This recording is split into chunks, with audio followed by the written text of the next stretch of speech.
Ungaris juhtus just midagi tohutut. Budapestis toimunud löök, mida Putin kunagi ei osanud oodata, on just halvanud Vene sõjamasina. Vaid 24 tunniga muutus kogu olukord Euroopas. Tõkked on eemaldatud. Putin on kaotanud kõige võimsama liitlase, kes tal mandril oli. Ja nüüd on Putini sõda läbi. Ukraina saab jõudu juurde viisil, mida pole kunagi varem nähtud. Ja sellel kõigel on üks lihtne põhjus. Viktor Orbán on läinud. Ungaril on uus peaminister. Peter Magyar ja tema TISA-partei andsid Putinile ajaloolise löögi, kui nad võitsid 53% häältest, lõpetades endise Ungari peaministri Viktor Orbáni 16-aastase valitsemise. See võit andis TISA-parteile ülivõimse enamuse Ungari rahvusassamblees, kuna nad said 199 kohast 141. Teisisõnu, Orbáni nõrgenenud partei ei saa midagi teha, et takistada Magyari ja TISA-parteid juhtimast Ungarit nii, nagu nad seda soovivad.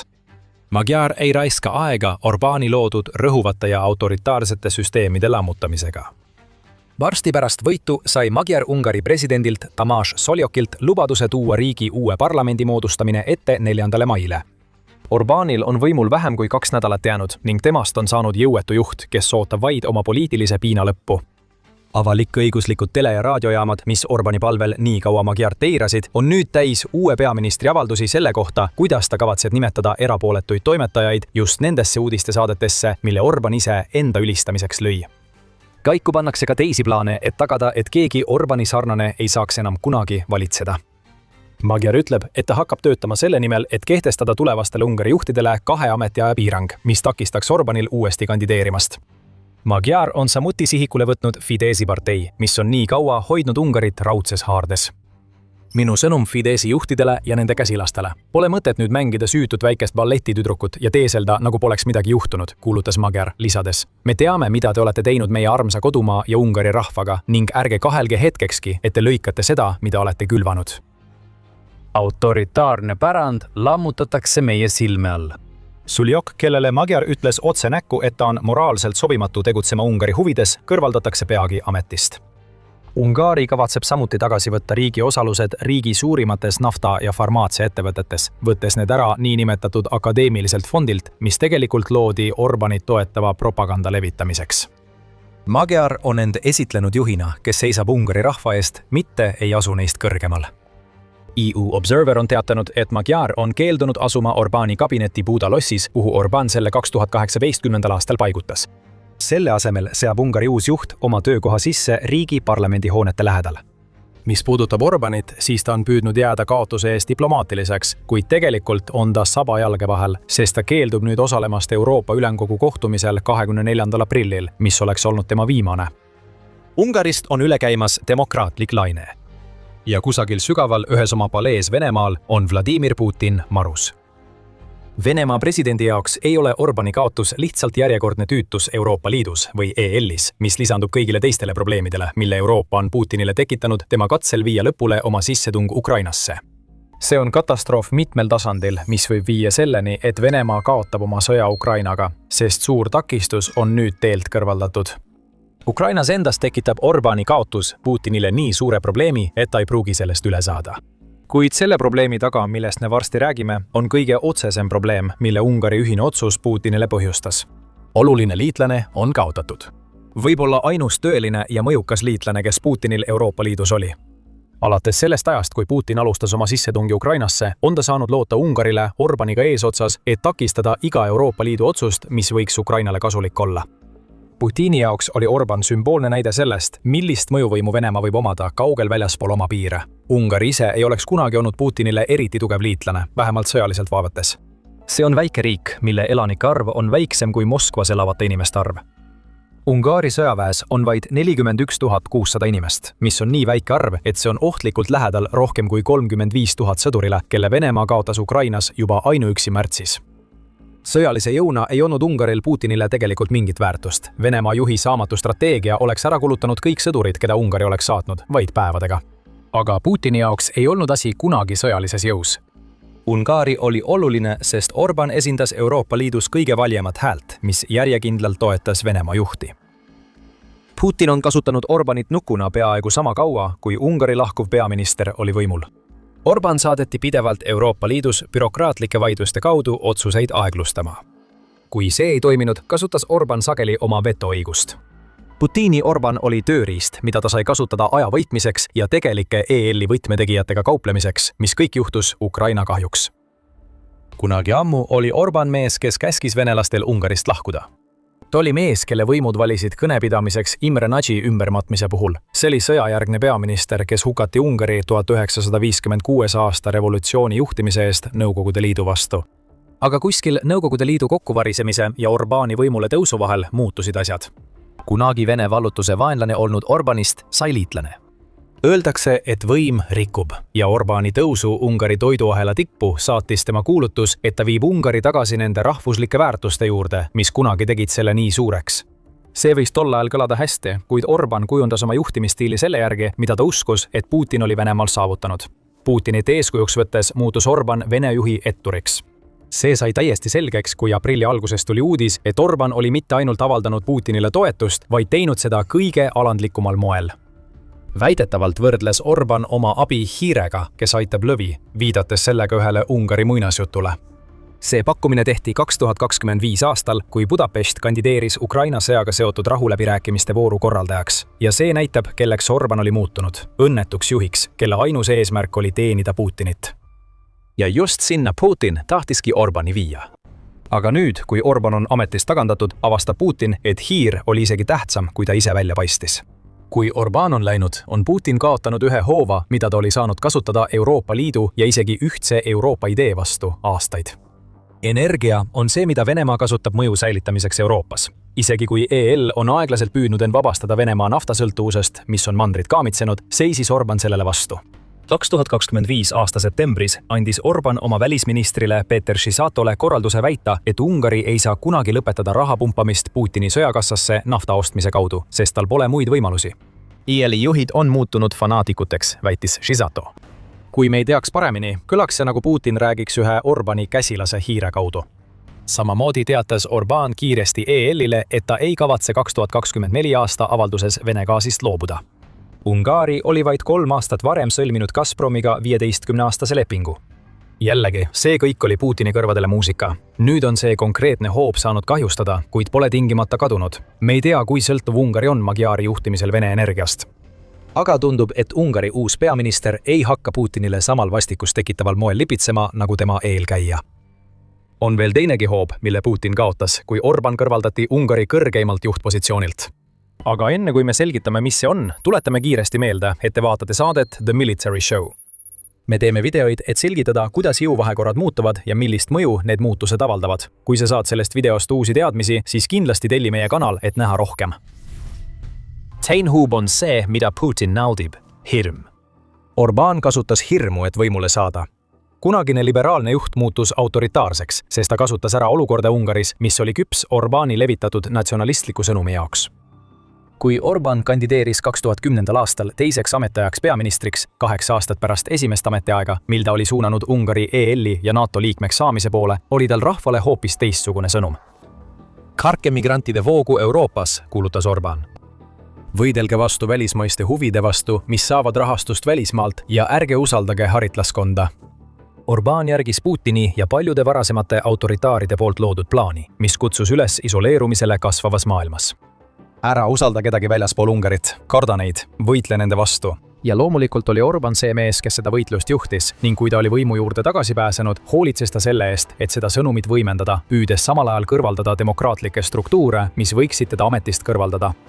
See kõik kõlab väga tuttavalt. Putini käsiraamatut järgiti täpselt. Venemaa juhi jaoks oli see hirmusõnum ideaalne, et hoida Ungari rahvast, eriti neid, kes Orbánit ei toetanud, takistamast Venemaa mahinatsioone Euroopas. Magyari valimisvõit on andnud Putinile märku, et tema hirmupoliitika enam ei toimi, kuna asjad hakkavad muutuma. Selle punkti juurde jõuame varsti tagasi. Esiteks taandub Venemaa vastus sellele, et püütakse teeselda, nagu poleks Ungaris toimunu tegelikult oluline. Kuigi Putini kõneisik Dmitri Peskov on hiljem väitnud, et Venemaa ootab Ungari uue peaministriga pragmaatilist dialoogi, oli Venemaa reaktsioon kohe pärast Magyari võitu palju kõnekam. Peskov teatas, et Ungaril ei ole Venemaaga enam mingit erilist staatust ning nüüd on ta asetanud end ebasõbralike riikide nimekirja, kus on enamik Euroopa riike.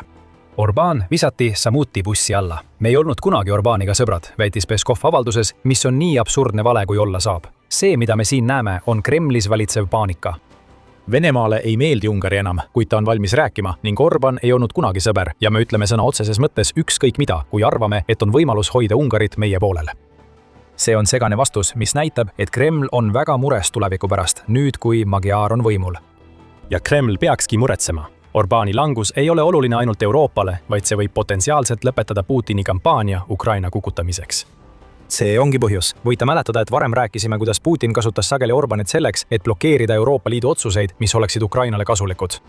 Vaid mõned kuud enne oma valimiskaotust tegi Orbán seda just kõige kahjulikumal viisil.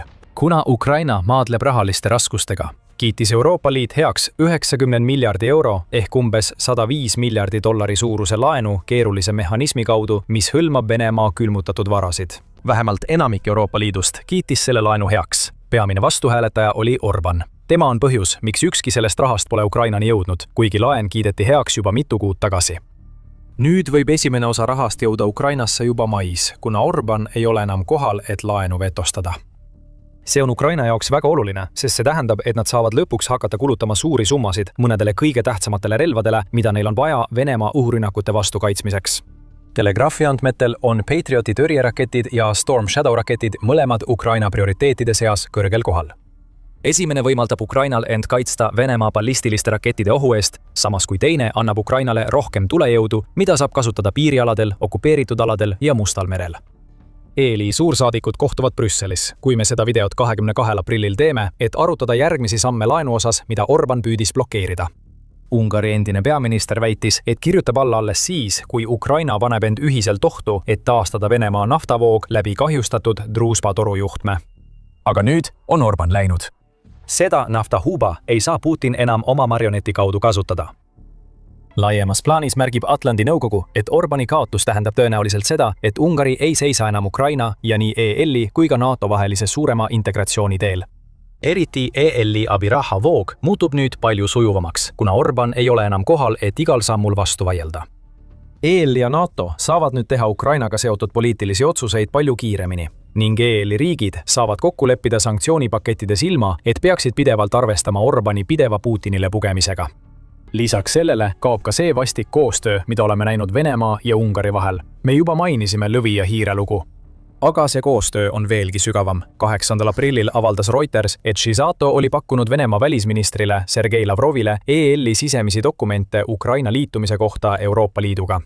Teised lekkinud salvestised on näidanud, et Shizato on samuti teinud koostööd Venemaaga, et otsida võimalusi Venemaa isikutele kehtestatud sanktsioonide leevendamiseks. See on just selline salakaval kulisside taga tegutsemine, mida Putin on aastaid kasutanud, et õõnestada EL-i jõupingutusi Ukraina abistamisel. Need, kes sellised sammud võimalikuks tegid, eemaldatakse nüüd Ungari valitsusest. Ukraina jaoks tähendab see palju raha, mis riiki sisse voolab, vähem viivitusi, mida põhjustavad EL-i sisemised vaidlused ning enam ei pea muretsema selle pärast, et info jõuab Putini kätte Orbáni kaaslaste kaudu. Teisisõnu, Ukraina saab olema tugevam, Venemaa seevastu jääb palju nõrgemaks. Selle kõige juures on mõned mööndused. Kuigi Ungari ei ole enam Putini jaoks kasulik, ei tähenda see, et nad hakkaksid nüüd relvi ja raha Ukrainasse saatma. Ungari on väike riik. Kuigi Magyar on avalikult öelnud, et me ei saa üheltki riigilt nõuda oma territooriumist loobumist, mis on Ukrainale hea, kuna temalt oodatakse üha enam, et ta loovutaks osa oma territooriumist Venemaale rahuleppe nimel, ei paista, et ta hakkaks Ungarist otse abi andma. Ta välistas selle juba enne peaministriks saamist ja ei paista, et selles osas midagi muutuks. Magyar ei usu ka, et Ukraina ühinemist EL-iga tuleks kiirendada, kuigi ta ei paista sellele vastu olevat. Kõigest sellest järeldub, et Ungarist ei saa üleöö Ukraina kindlat liitlast, vähemalt mitte kohe. Samuti püüab see säilitada teatud sidemeid Venemaaga, kuid mitte sellisel määral, et olla Putini jaoks väärtuslik liitlane. Kokkuvõttes on see Ukrainale tohutu positiivne areng, kas või juba seetõttu, et Ungari ei ole enam takistuseks EL-i poliitikale. Kuid võib-olla veelgi suurem on sümboolne mõju, mida Orbáni kaotus avaldab. Putin on püüdnud levitada narratiivi nii kodumaal kui ka Euroopas. Venemaa eliit oli valmis omaks võtma Kremli propagandat, et Euroopa pole ühtne. Nad uskusid, et lääs väsib Ukraina toetamises, nagu näitas opositsioon, mis sageli taandus Orbáni kaebustele EL-i poliitika suhtes. Orbán oli üks neist inimestest EL-is, kellele Venemaa eliit sai oma narratiivi rajada. Nüüd, kui teda enam pole, laguneb kogu see lugu koost. Venemaa mõjutuskampaania Euroopas järgib sama teed. see on Putini jaoks vastuvõetamatu, sest kogu tema valitsemine põhineb tema võimel kontrollida ja sundida. Ärge saage meist valesti aru, Venemaa mõjutuskampaaniad ei lõpe niipea. Me nägime, mida Venemaa üritas teha valeinfoga, mida ta Ungaris viimaste valimiste eel levitas. Levitatud olid valed väited selle kohta, et Magyar kasutas humanitaarreise salaja abi Ukrainasse toimetamiseks. Samuti levitati kuulujutte omastamisest ja väiteid, et Magyar taastab sõjaväekohustuse. Need on sellised valeinfo levitamise taktikad, mis on Putini hübriidsõja nurgakiviks Euroopas. Ja ta ei kavatse neist loobuda lihtsalt sellepärast, et Orban on läinud. Marioneti kaotamine ei tähenda, et vale peab lõppema. Aga see tähendab, et vale on palju nõrgem. Magyari võit Ungaris on lõppkokkuvõttes näide sellest, et demokraatia võib ikkagi võita, isegi Venemaa mõjutuskampaaniate kiuste. Isegi kui keegi nagu Orban on nii palju vaeva näinud meedia kontrollimiseks ja hirmusõnumite levitamiseks, on alati lootust, et opositsioon suudab vastu astuda ja ohjad enda kätte võtta. Orbanit peeti kunagi peatamatuks peaministriks, keda ei saa ametist kõrvaldada, sest tema kontroll oma territooriumil ja sobingud Putiniga olid piisavad, et takistada lääne demokraatlikke tavasid. Magyari võit purustab selle narratiivi. Demokraatlik korrektsioon riikides, mida Putin arvas end marionettide kaudu kontrollivat, on võimalik ja see kahjustab Venemaa juhti isegi rohkem, kui Ukrainasse voolab raha või tõsiasi, et EL suudab tema vastu ühtsema rindena esineda. Kõik need saavad olema tegurid sõja lõpetamisel. Kuid Putini suurim probleem praegu on see, et Orbani tagandamine paljastab, et Venemaa aastaid edukalt kasutanud mehhanismi soomuses on suur pragu. Teised riigid, mis on Putini mõjutuskampaania all, näevad, mis just Ungaris juhtus ja need, kes Venemaale vastu seisavad, saavad aru. Kui Ungari suudab seda teha, siis suudavad ka nemad. Mis puudutab Ukrainat, siis nemad võivad oodata tulevikku, kus Euroopa Liidu toetus on stabiilsem ja ühtsem kui kunagi varem. Mitte, et Ukraina poleks juba saanud palju abi oma Euroopa liitlastelt. Rootsi, mis on pärast Venemaa juhi Putini sissetungi Ukrainasse kujunenud üheks tema suurimaks pinnuks küljel, astub nüüd veelgi jõulisemalt esile. See andis Ukrainale midagi hirmuäratavat ja Ukraina on seda juba väga edukalt kasutanud. Vaata rohkem meie videost. Kui sulle see video meeldis, siis ära unusta tellida The Military Show'd, et sa jääks ilma meie kajastustest Euroopa viimaste arengute kohta. Aitäh vaatamast!